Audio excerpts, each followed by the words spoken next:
जनसामान्यांच्या प्रश्नांचा आवाज शासन दरबारी बुलंद करणारे एकमेव न्यूज चॅनल राजमुद्रा न्यूज लाईव्ह. आणि आपण ज्या क्षणाची वाट पाहत होता तो क्षण नजीक येऊन ठेपला आहे. मी आदरणीय राजसाहेबांना विनंती करतो की त्यांनी उपस्थितांना मार्गदर्शन करावं.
जमलेल्या माझ्या तमाम हिंदू बांधवांनो, भगिनींनो आणि मातांनो,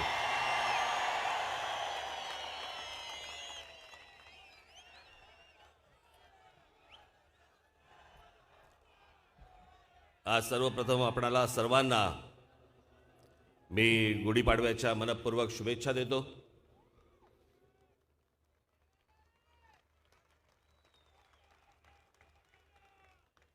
बऱ्याच काळानंतर बोलतोय.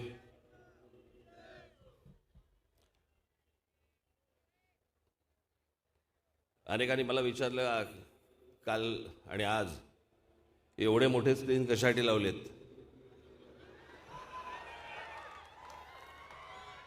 तो म्हटलं भाषण संपल्यावरती पठाण दाखवणार आहेत.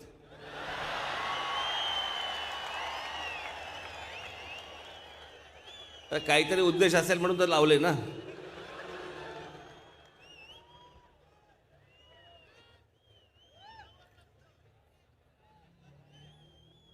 पण आज शिवतीर्थाचा कोपरा इथे भरलेला मला दिसतोय.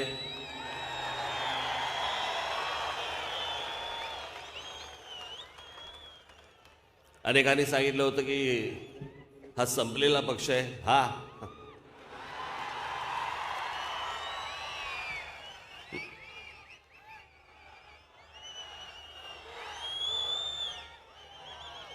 जे बोलले त्यांची अवस्था काय.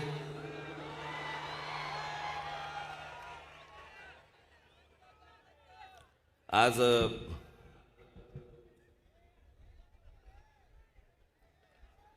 महाराष्ट्राची एकूण गेल्या वर्ष 2 वर्षामधली आपण स्थिती पाहतोय, राजकीय स्थिती पाहतोय. गेल्या काही दिवसांमध्ये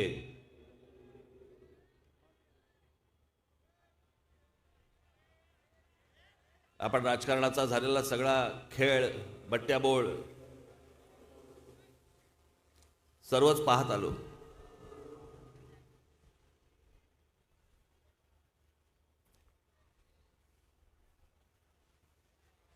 पण हे सगळं राजकारण पाहत असताना मला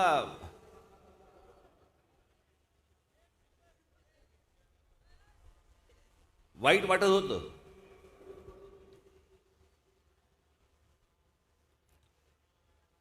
पण ज्यावेळेला शिवसेना आणि धनुष्यबाण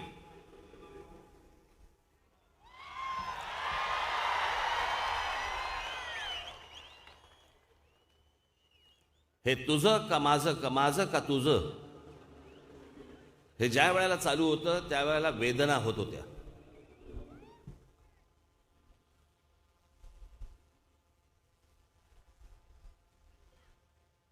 जितकी वर्ष लहानपणापासून तो पक्ष पाहत आलो,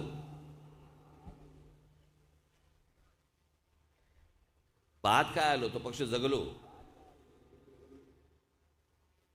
मला आजही आठवतंय की दुसरीमध्ये असताना माझ्या शर्टावरती इथे खिशावरती तो वाघ असायचा.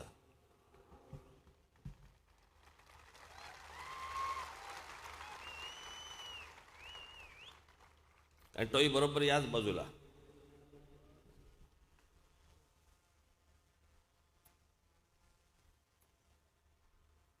राजकारण लहानपणापासून पाहत आलो, अनुभवत आलो माननीय बाळासाहेबांबरोबर.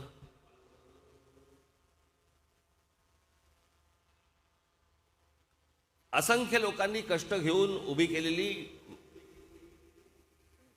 अनेक लोकांच्या घामातून आणि रक्तातून उभे राहिलेला तो पक्ष, ती संघटना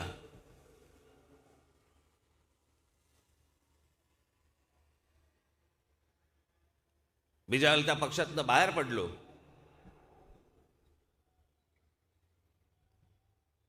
आणि बाहेर पडल्यानंतर मी इथे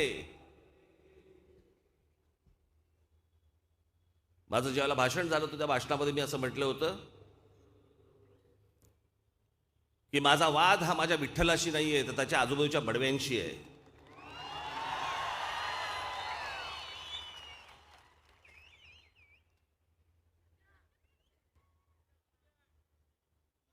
आणि मी तेव्हा हेही म्हटलं होतं. मला आत्ता मध्यंतरी कोणीतरी ती क्लिप दाखवली, मी विसरून गेलो होतो सगळं,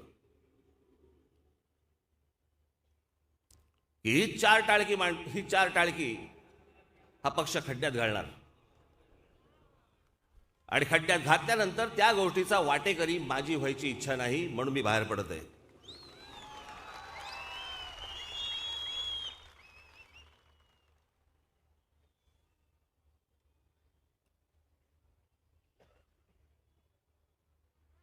आज हे सगळं राजकारण पाहिल्यानंतर, जे झालेली परिस्थिती पाहिल्यानंतर,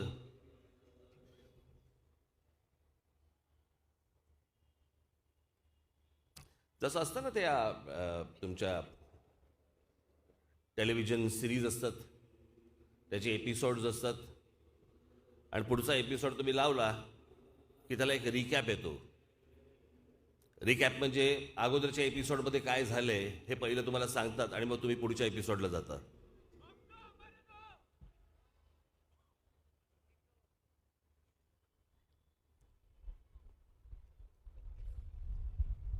दोन 2006ला ज्यावेळेला मी पक्ष स्थापन केला, याच शिवतीर्थावरती इथे केला, पण त्या संपूर्ण भाषणामध्ये काय झालं, कशामुळे झालं, तो सगळा चिखल मला करायचा नव्हता. आजही नाही करायचंय मला.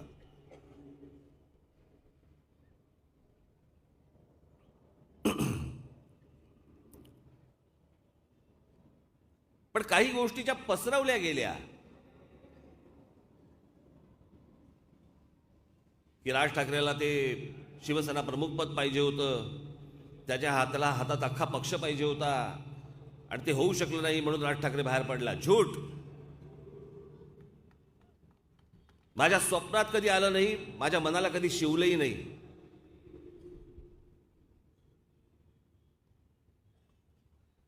कारण तो नुसता धनुष्यबाण नव्हता, ते शिवधनुष्य होतं, आणि मला माहिती होतं की बाळासाहेब सोडून ते कोणालाही पेलणार नाही, होणार नाही, झेपणार नाही.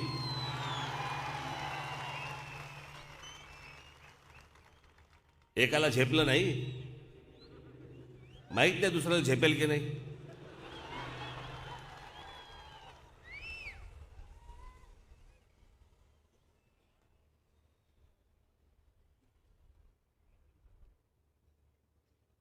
पण मला असं वाटतं काही गोष्टी मला तुमच्याशी बोलाव्याशा वाटल्या.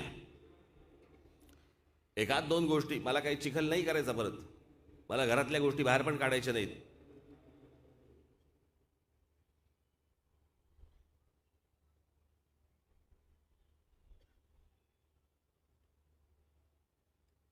आणि त्यांच्या बाजूच्या लोकांनाही बाकीच्या लोकांना सांगून ठेवतो आत्ताच, माझं बोलणं झाल्यावरती उद्या तोंड उचकटू नका.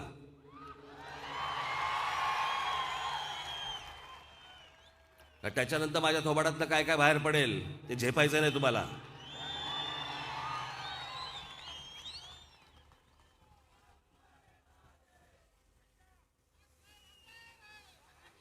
मला फक्त तुम्हाला एक दोन घटना फक्त तुम्हाला सांगायच्या होत्या, म्हणजे त्या घटनांवरनं तुम्हाला अंदाज येईल. कारण सगळ्यांना काय वाटतं,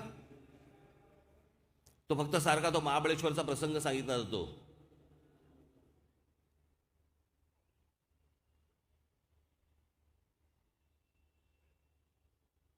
त्याच्या अगोदर काय काय गोष्टी घडल्या ह्या मला असं वाटतं तुम्हाला सांगणं गरजेचं आहे. का सांगतोय मी तुम्हाला, म्हणजे तुम्हाला आत्ताची परिस्थिती का ओढवली गेली आहे हे तुम्हाला समजेल.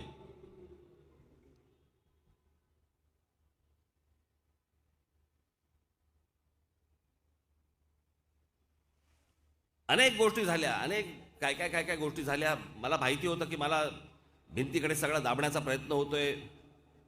सगळ्यांना सांगितलं जातं ह्याच्या होर्डिंगवरती फोटो टाकू नका, हे करू नका, ते करू. मला काही फरक पडत नव्हता.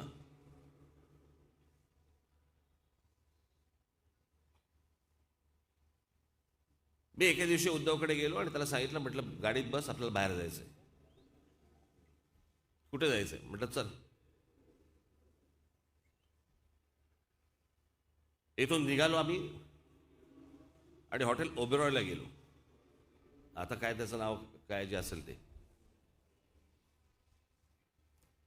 मी समोर बसवलं त्याला.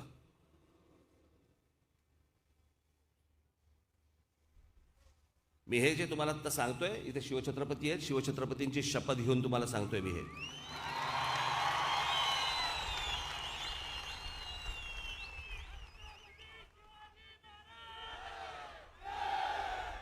मी बसवलं समोर आणि त्याला विचारलं, म्हटलं बोल, तुला काय हवंय?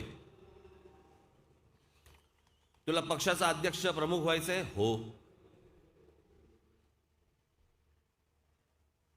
उद्या जर समजा सत्ता आली तर तुला मुख्यमंत्री व्हायचंय? हो. तुला जे व्हायचंय ते हो.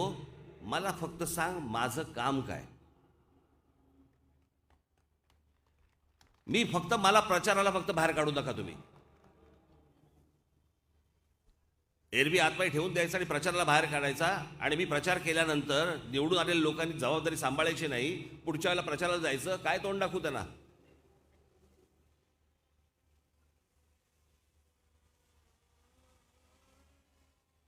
मला बोलला नाही, मला काही प्रॉब्लेम नाही. मी म्हटलं ठरलं मग? तो बोलला ठरलं. म्हटलं बघा आता नक्की ना? नक्की. आम्ही घरी आलो. माननीय बाळासाहेब झोपले होते. मी उठवलं त्यांना सांगितलं, म्हटलं सगळा प्रॉब्लेम मी आज सॉल्व्ह केला. मला बोलले काय झालं? मी म्हटलं मी उद्धवशी बोललो, म्हटलं ह्या सगळ्या गोष्टी झाल्या. मला बोलले खरंच झाल्या? म्हटलं खरंच झाल्या. सगळं आता मिटलं. मला अशी मिठी मारली आणि मला म्हणाले उद्धवला बोलव. मी कोणतरी बाहेर ते म्हात्रे का कोणते होते त्यांना मी सांगितलं, म्हटलं अरे उद्धवला बोलवले सांग. म्हटलं बाळासाहेबांनी बोलवलंय. हा येत आहेत. 5 मिनिटांनंतर बाळासाहेब अधीर झाले होते. म्हणे कुठे गेले? कुठे आहे उद्धव? बोलव त्याला लगेच. मी परत बाहेर गेलो. मला सांगितलं हे बाहेर निघून गेले.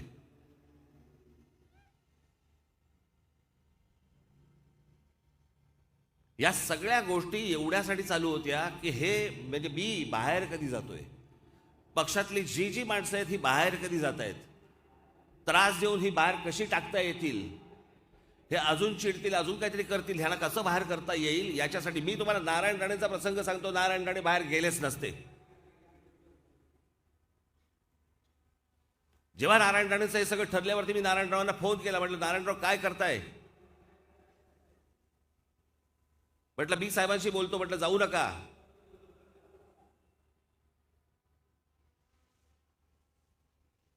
मला बोलले बोला तुम्ही साहेबांशी. मी बाळासाहेबांना फोन लावला. मी त्यांना सांगितलं, म्हटलं त्यांची इच्छा नाहीये. म्हटलं पण म्हटलं जाऊन देऊ नको. म्हटलं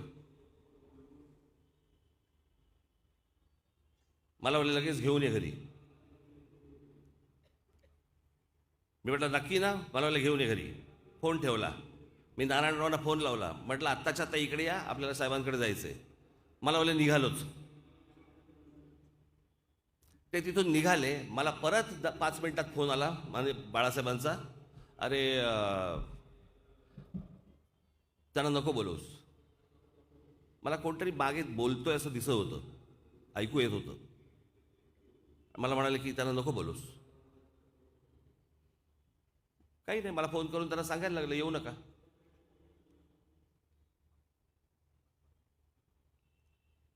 हे ज्या प्रकारे हे संघटना चालू होती, ज्या प्रकारे पक्ष चालू होता, ज्या प्रकारे सगळं वापर जो चालू होता, जो लोकांना बाहेर काढणं जे चालू होतं, ज्या प्रकारचं राजकारण चालू होतं, त्याचा शेवट हा. मला त्यांचं काय झालं याच्याशी मला काही फरक नाही पडत. त्यांचं राजकारण त्यांना लख लाभो. पण जे नाव लहानपणापासून मी पाहत आलो ते ज्यावेळेला टांगताना दिसायला लागलं मला की आज ह्यांच्याकडे का ह्यांच्याकडे का ह्यांच्याकडे का ह्यांच्याकडे, तेव्हा त्रास व्हायला लागला.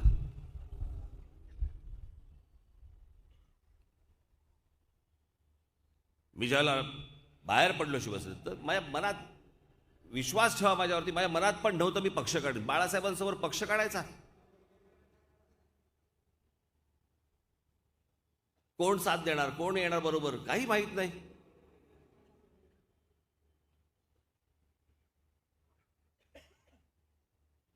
आणि ह्या अशा सगळ्या परिस्थितीमध्ये मला ज्या वेळेला लोक माझ्याकडे यायला लागली आणि म्हणाले की एकदा तुम्ही महाराष्ट्र फिरा, तर जेव्हा मी महाराष्ट्र फिरलो आणि ज्या वेळेला मला प्रतिसाद मिळायला लागला त्याच्यानंतर मी कुठेतरी विचार करायला लागलो की कुठेतरी पक्ष काढला पाहिजे. ही गोष्ट असेल साधारणपणे फेब्रुवारीमधली वगैरे. मी बाहेर पडलो नोव्हेंबरला. त्याच्यामुळे काहीतरी फार मोठ्या महत्वाकांक्षा होत्या आणि मला काहीतरी मोठा काहीतरी पक्ष काढायचा होता आणि मला त्याच्यामध्ये काहीतरी अगोदर माझे त्याच गोष्टी माझ्या डोक्यामध्ये चालू होत्या. काही नव्हतं चालू माझं.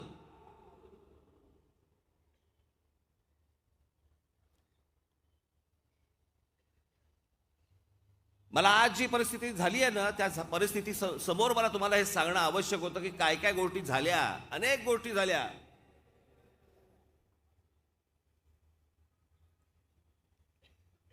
राजकारणात बाहेरून झाल्या, घरातून झाल्या, सगळीकडनंच झाल्या.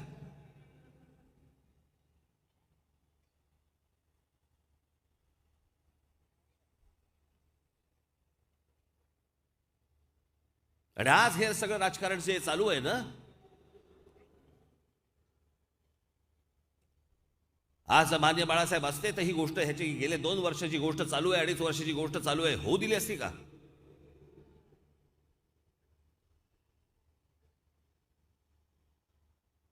सहानुभूती मिळवण्यासाठी म्हणून सगळीकडे फिरायचं आणि सगळ्या गोष्टी सांगत बसायच्या, यांनी हे केलं आणि त्यांनी ते केलं. स्वतः काय शेण खाल्लं?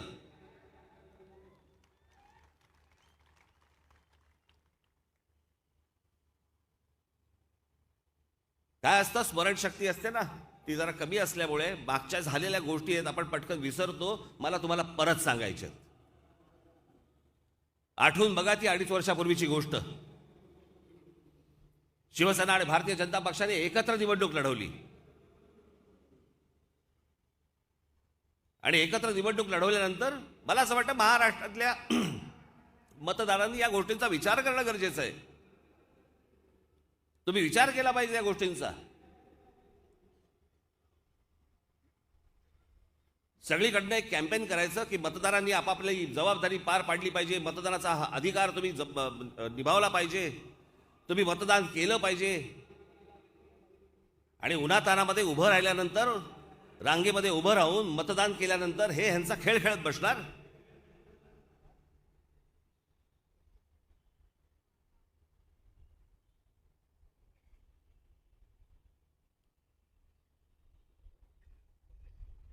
दोन 2019ची ती निवडणूक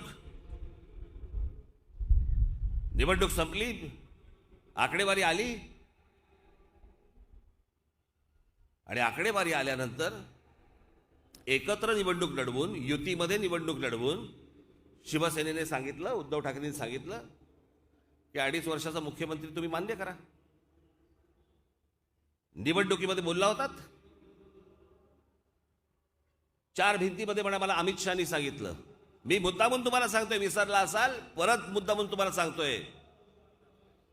4 भिंतीमध्ये म्हणा अमित शहानी सांगितलं. जाहीरपणे का नाही सांगितलं?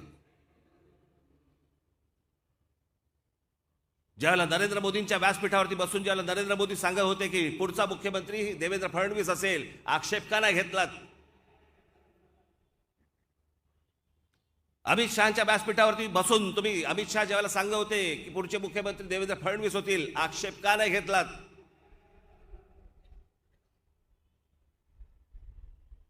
ज्या वेळेला तुमच्या लक्षात आलं की आपल्याशिवाय सरकार यांचं बसू शकत नाही, त्यावेळेला तुम्ही या गोष्टींची सुरुवात केलीत की 2.5 वर्षाचं मुख्यमंत्रीपद द्या, नाही तर आम्ही तुमच्याबरोबर येणार नाही. मग ज्या लोकांनी आता ह्या तुम्हाला युती म्हणून मतदान केलं त्यांचं काय? त्याच्यानंतर तुम्ही सगळे खेळ खेळणार.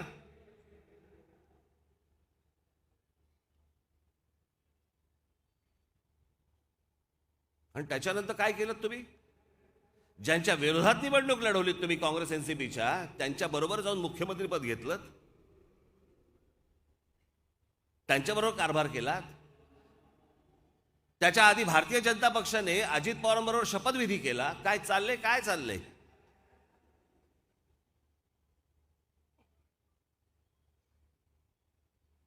सकाळी पहाटेचा शपथविधी करायचा अजित पवारांबरोबर, मग तिथून ताकाने डोळे वटारले, मग ते फिसकटलं प्रकरण, प्रेम प्रकरण. मग दुसरीकडे काहीतरी चालू होतं, एक फूल दो काटे.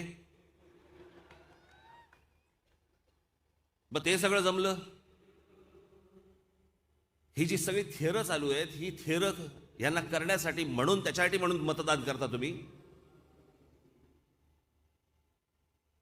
आणि मग गेल्या गुढीपाडव्याच्या सभेमध्ये मी ज्या गोष्टी बोललो, त्याच्यानंतर एप्रिलमध्ये बोललो, जूनमध्ये झाला सगळा तमाशा.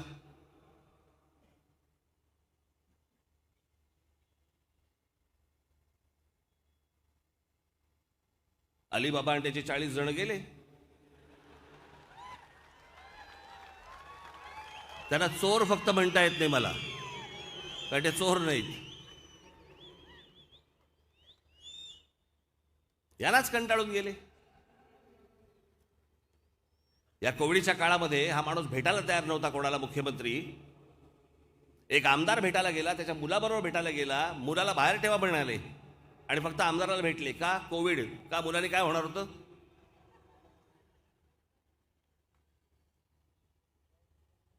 कोणालाही भेटत नव्हते, आता अचानक बाहेर पडायला लागले.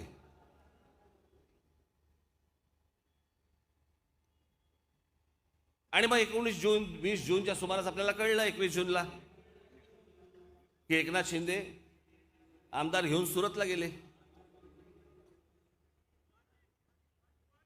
ते पुढे गुवाहाटी, पुढे पहिले सुरतला गेले. मला आजपर्यंत एवढंच माहिती होतं की महाराज तिथून लूट करून महाराष्ट्रात आले, सुरतवरून. महाराष्ट्रातून लूट करून सुरतला गेलेले हे पहिलेच.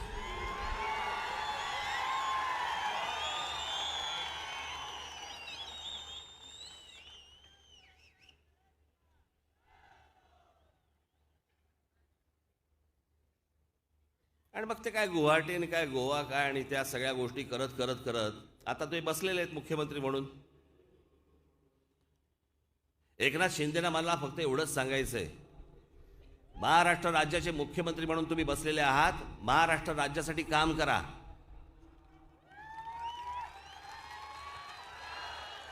उद्धव ठाकरे जिकडे सभा घेतात त्याच्या मागून जाऊन सभा घेत बसू नका. ह्यांनी वरळीला घेतली, ह्यांनी वरळीला घेतली, ह्यांनी खेडला घेतली, ह्यांनी खेडला घेतली, गुंतवून ठेवतील. महाराष्ट्राचं काय? एवढे महाराष्ट्रामध्ये प्रश्न प्रलंबित आहेत. आज तो पेन्शनचा विषय अडकलेला आहे, त्याच्यासाठी लोक संपावरती आहेत, कर्मचारी संपावरती आहेत. मिटवा एकदा काय तो विषय. शेतकऱ्यांचे विषय आहेत, विम्यामधनं त्यांना लुटलं जातंय, ते घ्या हातामध्ये. या अवकाळी पावसामुळे शेतीचं जे नुकसान झालंय, जा शेतकऱ्यांना जाऊन भेटा. सभा कसल्या घेत बसलायत?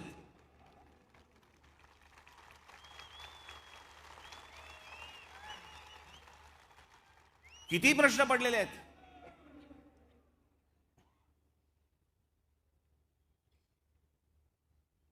सध्या सुशोभीकरण सुरू आहे सगळीकडे.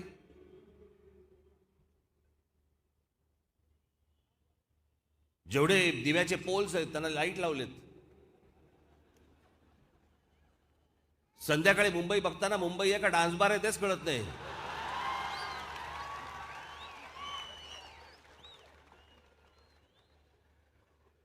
हे असं काय सुशोभीकरण असतं काय?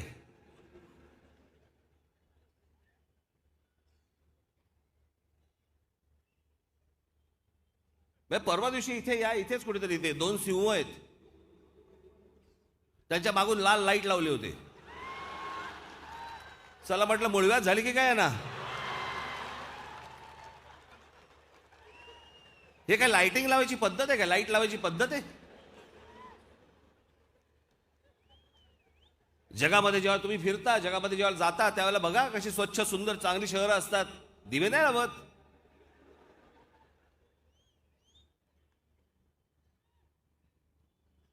सुशोभीकरणाच्या नावाखाली किती तर 1700 कोटी रुपये खर्च केले. 1700 कोटी रुपये ते दिवे लावलेत. ते काय कायमचे आहेत का? ते जाणार, मग नवीन लावणार.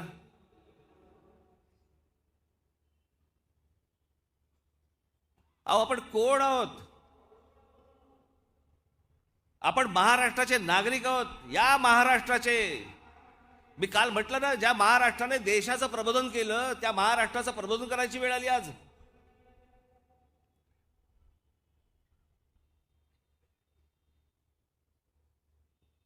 या संपूर्ण हिंद प्रांतावरती जर समजा तुम्ही बघितलं तर आजपर्यंत सगळी फक्त आक्रमणं बाहेरून आलेली आहेत. या हिंद प्रांतावरती स्वतःचं राज्य म्हणून कोणी निर्माण केलं असेल तर आपल्या मराठेशाहीनी राज्य फक्त इथे निर्माण केलं. तो हा महाराष्ट्र चाचपडतोय. आज हे गेले, उद्या ते आले, उद्या ते गेले, उद्या ते आले.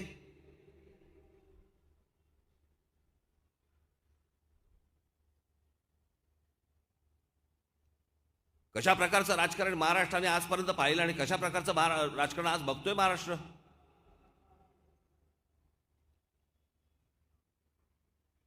नवीन उद्योग येताना दिसत नाहीयेत. बेरोजगारी आ वासून उभी आहे. शेतकरी असतील, महिला असतील, विद्यार्थी असतील, ते सरकारकडे बघतायत. सरकार कोणाकडे बघतंय? कोर्टाकडे बघतंय. आमचं काय होणार? आमचा निर्णय कधी लागतोय? असं कोर्टावरती अवलंबून असलेलं सरकार मी आजपर्यंत पाहिलेलं नाही.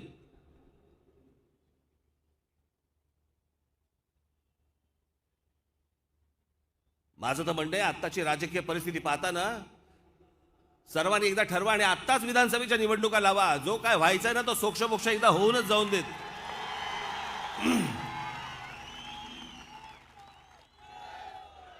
जो काय चिखल केलाय ना तो नाही नागरिकांनी तुमच्या तोंडात घातला तर बघा.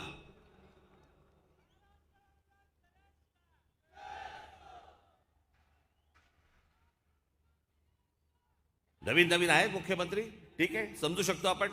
करा काम नीट.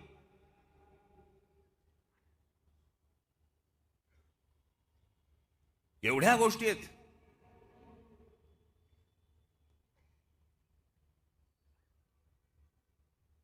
मला लोकांनी विचारलं, काल माझा इंटरव्ह्यू झाला, तुमची हिंदुत्वाची व्याख्या काय? हिंदू म्हणून तुम्ही कोणाला बघता? आजचा हिंदू नववर्ष.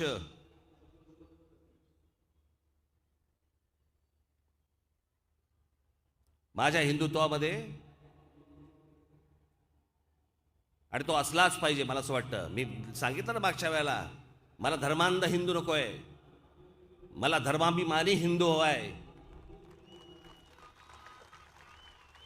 जो स्वतःचा धर्मही देखील बघेल, दुसऱ्या धर्माचाही मान राखेल, जेवढ्यास तेवढा.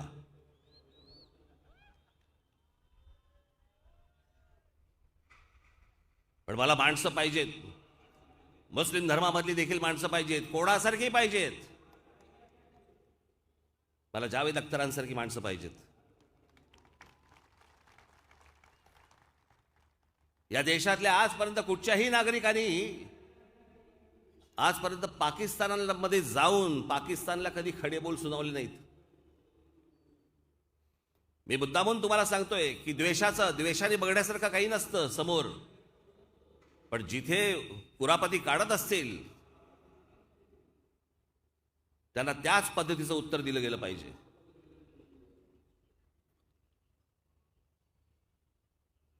मध्यंतरी ते गाजलं, पण मी तुम्हाला मुद्दामून दाखवण्यासाठी आणलंय की मला अपेक्षित असलेला मुसलमान, भारतीय मुसलमान, महाराष्ट्राचा मुसलमान हा कसा पाहिजे.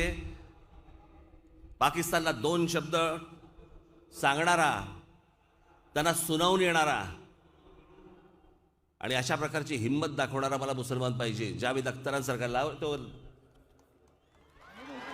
बातें ऐका. जो आदमी कुछ नहीं जानता. मेहदी हसन आए, निहायत पॉपुलर हुए थे वहाँ. नूरजहां बड़ी उनकी एहतराम में जब आई थी, आप सोच नहीं सकते किस तरह का फंक्शन उनका हुआ था. उसकी कमेंट्री शबाना ने दी थी, लिखी मैंने थी. और वो पूरा जिस तरह से हॉल ने उन्हें रिसीव किया, लता मंगेशकर, आशा भोसले, इस तरह की ग्रेट सिंगर्स, उन्होंने जो एहतराम दिया उन्हें, वो है. फैज़ साहब आए थे तो ऐसा लगता था किसी स्टेट का हेड आया हुआ है.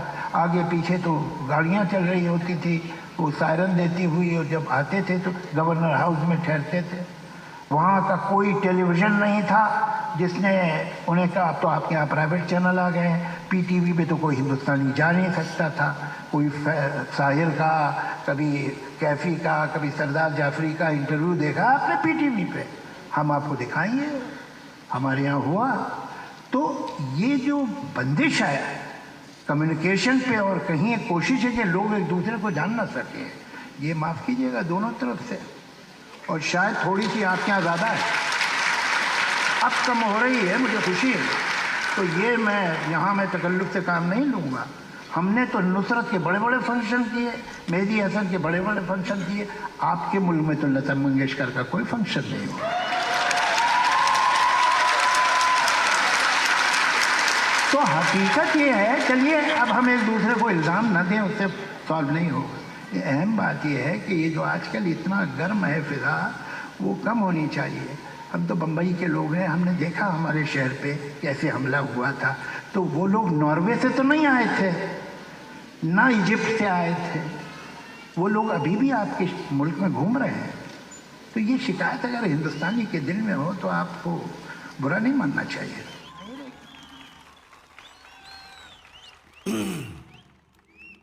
हे पाकिस्तानमध्ये जाऊन त्यांनी सांगितलंय, इथे बोलणारे आहेतच, पण तिथे त्यांच्या लोकांसमोर जाऊन त्यांना सांगायचं की आमच्या शहरामध्ये जो हल्ला झाला आम्ही नाही विसरणार तो. हे असं सांगणारे, असं बोलणारे जे आहेत ना, ही अशी माणसं मला हवी आहेत, अशी माणसं मला अपेक्षित आहेत.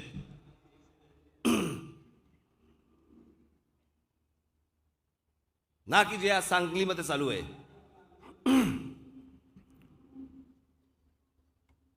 मला मध्यंतरी एक पत्र आलं. कुठे आहे ते पत्र? कुठे आहे ते सचिन?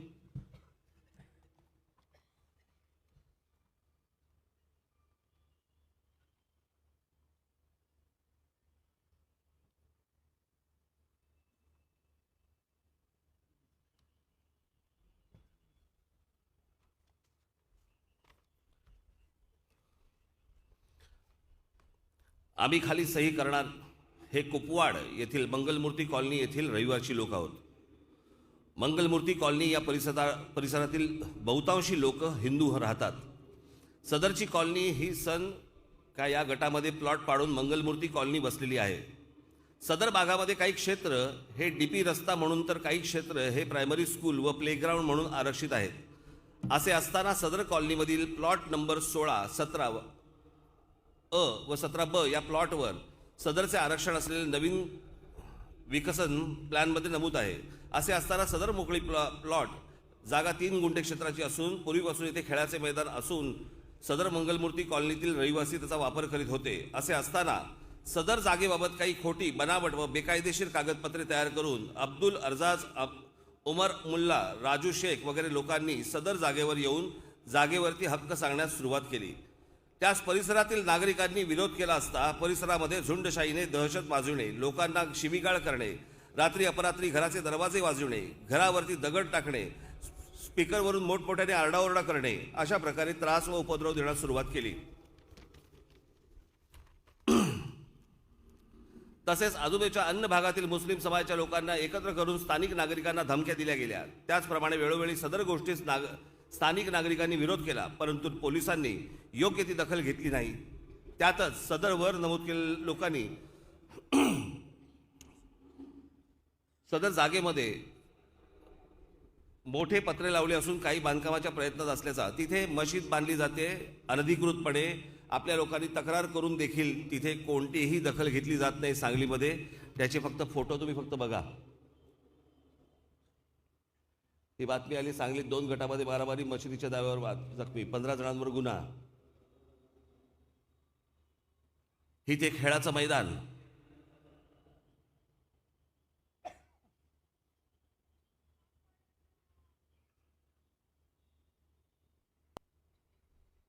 हे तिकडे सगळं बांधकाम सुरू आहे. मध्यंतरी एकनाथ शिंदे आणि आल्यावरती, देवेंद्र फडणवीस आल्यानंतर, मुख्यमंत्री आणि उपमुख्यमंत्री आल्यावरती प्रतापगडाच्या पायथ्याशी जी अफजल खानाची खबर आहे तिला पुन्हा व्यवस्थित जागेवर आणलं.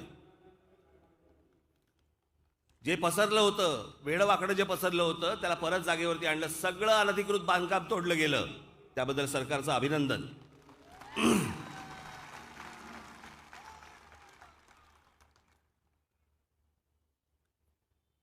आज मुख्यमंत्रीजी, तुमच्याकडे शिवसेना नाव आलंय, तुमच्याकडे धनुष्यबाण आलाय. तुम्ही सांगताय की आमच्यामध्ये बाळासाहेबांचे विचार आहेत. मला तुम्हाला फक्त एवढंच सांगायचं आहे की गेल्या गुढीपाडव्याला आम्ही जे सांगितलं होतं की मशिदीवरचे भोंगे बंद करा,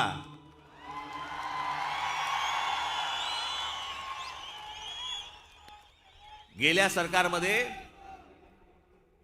सरकारमध्ये माझ्या महाराष्ट्र सैनिकांवरती 17,000 महाराष्ट्र सैनिकांवरती गुन्हे दाखल झाले. पहिली गोष्ट म्हणजे ते 17,000 माझ्या महाराष्ट्र सैनिकांवरती झालेले गुन्हे पहिल्यांदा मागे घ्या.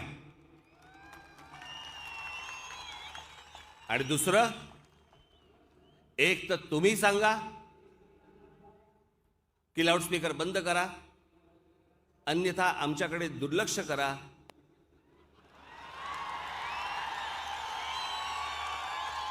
आम्ही लाऊडस्पीकर बंद करतो.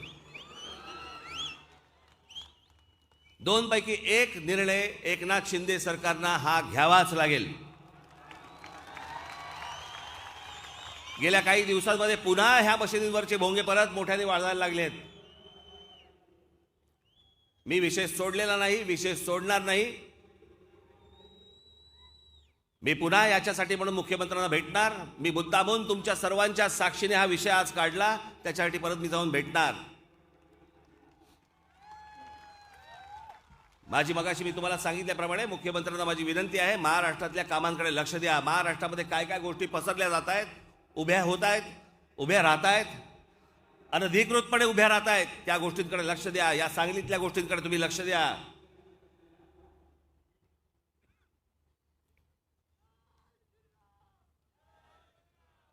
आणि आता सगळ्यात महत्त्वाची गोष्ट,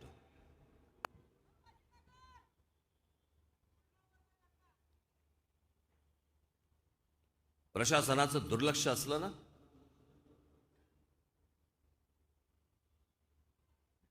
राज्यकर्त्यांचं जर दुर्लक्ष असलं, प्रशासनाचं दुर्लक्ष असलं तर काय घडू शकतं, काय काय गोष्टी घडू शकतात, होऊ शकतात.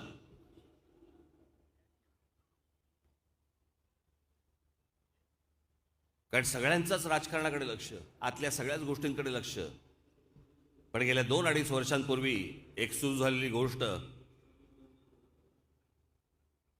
मला तुमच्या सर्वांच्या साक्षीने मला महाराष्ट्र सरकारला सांगायची आणि दाखवायची आहे.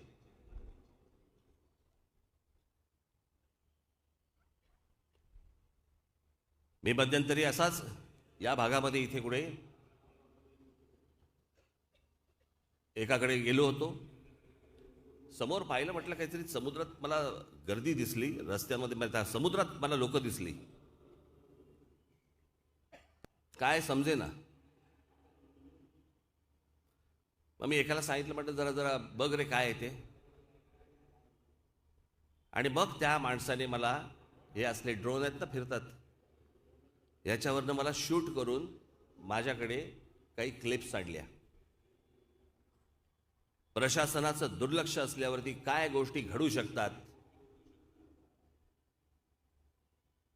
आपण समाज म्हणून त्या गोष्टींकडे कधी पाहत नाही, फिरत असताना देखील आपलं लक्ष जात नाही.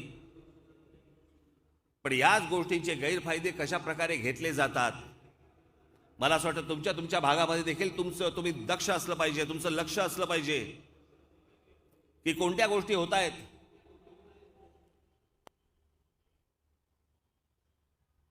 आणि जो या देशाची घटना मानणारा जो मुसलमान आहे, त्या मुसलमानांना मला विचारायचं आहे की जे मी आता तुम्हाला दाखवणार आहे हे तुम्हाला मान्य आहे का?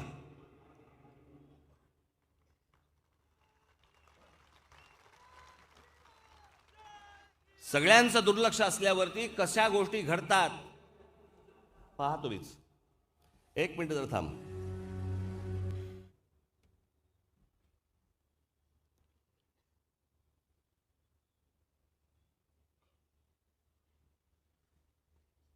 मी हे पाहण्याच्या अगोदर, दाखवण्याच्या अगोदर माझा एकनाथ शिंदे सरकारला, देवेंद्र फडणवीस ज्यांच्या हातामध्ये गृह खातं आहे, निवडणुका झालेल्या नसल्यामुळे मी नगरसेवकांना सांगू शकत नाही, परंतु मुंबई महानगरपालिकेचे आयुक्त इक्बाल चहल, मुंबई पोलीस दलाचे कमिशनर, मुंबई पोलीस खात्याचे कमिशनर विवेक फणसाळकर, माझी सगळ्यांनाच माझी विनंती आहे की ह्याच्यावरती जर समजा तुमची कारवाई होणार नसेल तर त्याच्यानंतर महिन्याभरानंतर काय होईल हे तुम्ही पाहिल्यावरती मी तुम्हाला सांगतो.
हे इथे असलेले मखदूम बाबा दर्गा याच्या समोर समुद्रामध्ये अनधिकृतरित्या, मी त्याचे सॅटेलाइट फोटो पण पाहिले, काही नाही होतं तिकडे, हे गेल्या 2 वर्षामध्ये इथे उभं केलं.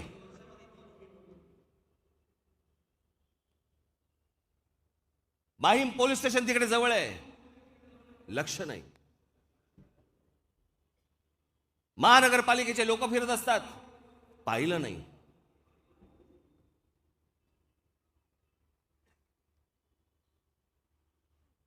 दिवसा ढवळ्या तुमच्या डोळ्यासमोर जर समजा इथे समुद्रामध्ये हे समोरचा हाजी अली, नवीन हाजी अली काय करणार?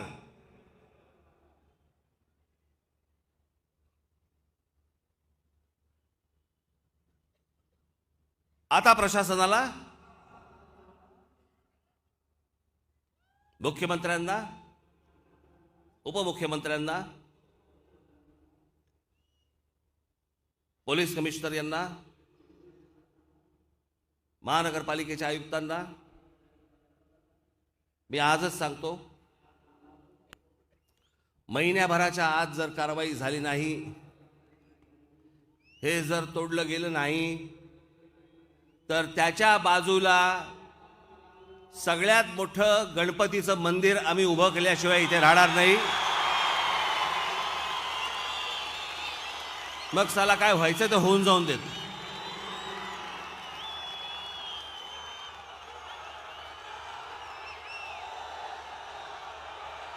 अशा प्रकारे जर कोणालाही जर समजा तुम्ही सवलती देत बसाल आणि कोणाहीकडे जर दुर्लक्ष करत बसाल, मग आमच्याकडे पण दुर्लक्ष करा.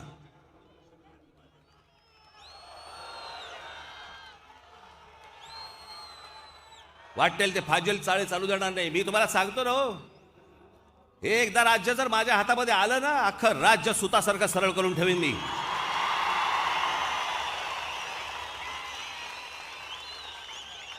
परत कोणाची वाकडी हिंमत नाही होणार बघायची.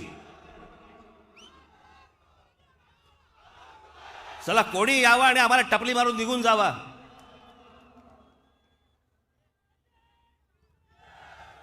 तुमच्या डोळ्यात देखत या सगळ्या गोष्टी घडतायत, इथे घडतायत, बाहेर घडतायत. आमचं लक्ष नाही, आम्ही राजकारणात गुंतलोय.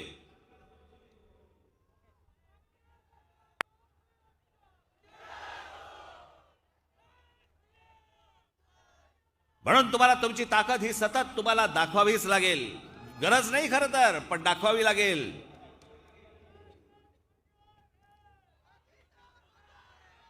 जो सज्ञ मुसलमान वर्ग जो आहे, मुसलमान समाज जो आहे या महाराष्ट्रामधला, त्याला तरी हे मान्य आहे का?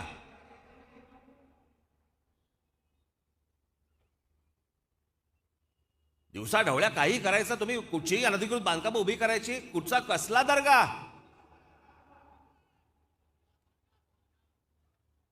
कोणाची समाधी आहे ती? माशाची?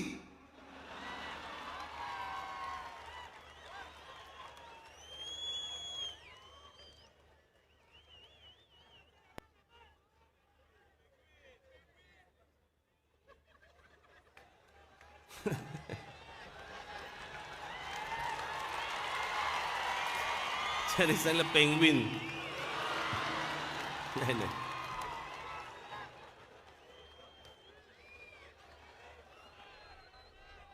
पण राज्यकर्ते ज्या वेळेला दुसऱ्या गोष्टींमध्ये गुंतलेले असतात ना, त्यावेळेला बाहेरचे लोक काय करू शकतात, काय करतात, एवढंच फक्त म्हणून मुद्दामून तुम्हाला दाखवलं.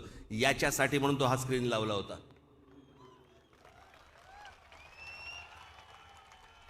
माझ्या सर्व तमाम हिंदू बांधवांना माझी विनंती आहे, येणारी रामनवमी जोरात साजरी करा.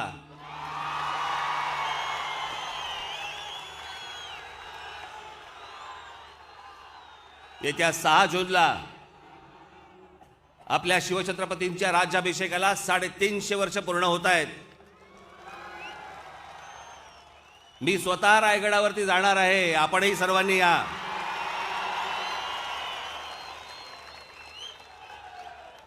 माझी आज या गुढीपाडव्याच्या दिवशी फक्त आपल्या सर्वांना, माझ्या तमाम हिंदू बांधवांना माझी विनंती आहे, दक्ष राहा, बेसावध राहू नका. आजूबाजूला काय घडतंय, कोणत्या कोणत्या गोष्टी घडतायत, याच्यावरती पाळत ठेवा. आज जर बेसावध राहिलात ना, पायाखालची जमीन कधी सरकून निघून जाईल ना, तुम्हाला कळणार पण देखील नाही.